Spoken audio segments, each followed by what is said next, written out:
Le crime de génocide, il est prévu à l'article 6 du statut de Rome. C'est le crime qui consiste à vouloir éliminer un groupe en raison de son identité. En droit pénal international, on a une définition restrictive de ces identités. C'est l'identité nationale, ethnique, raciale ou religieuse. Et c'est uniquement les groupes qui relèvent de ces identités-là qui peuvent être victimes de génocide. Et la spécificité du génocide, et c'est ce qui en fait ce crime des crimes, c'est que vous êtes tué en raison de votre identité. Ce qui veut dire qu'on va tuer le nourrisson, on va même aller chercher le fœtus dans le ventre de la mère et on va tuer jusqu'à la personne de 90 ans ou plus.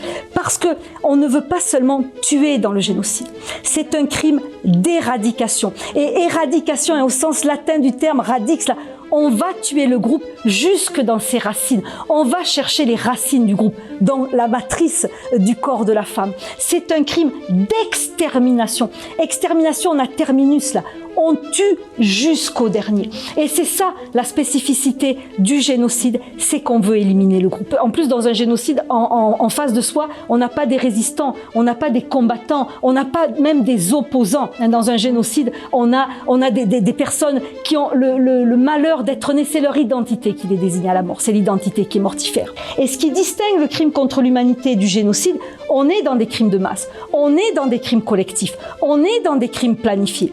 Mais dans le crime contre l'humanité, on n'a pas la volonté d'éliminer le groupe en raison de son identité, ce qui est la spécificité du crime de génocide.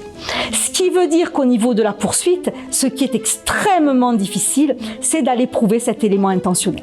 Par contre, comme c'est le crime des crimes, on va énormément utiliser ce vocabulaire parce que c'est le crime qui suscite le plus de répulsion. Quand on dit génocide, en plus, qui dit génocide, image immédiate, camp d'extermination, génocide des Juifs d'Europe, la Shoah, et ça a été une telle atrocité qu'immédiatement, on va susciter l'opprobre et on va susciter la volonté de réagir. C'est pour ça qu'on instrumentalise ce vocabulaire. En ce qui concerne la guerre en Ukraine, si le président Zelensky acceptait de se capituler ou acceptait de négocier aux conditions de Vladimir Poutine, tout s'arrête. Donc, on n'a pas cette volonté génocidaire. Ça ne veut pas dire que les éléments constitutifs ne puissent pas à un moment donné être rencontrés, mais pour l'instant, aucun des éléments constitutifs du crime en droit pénal international n'est rencontré.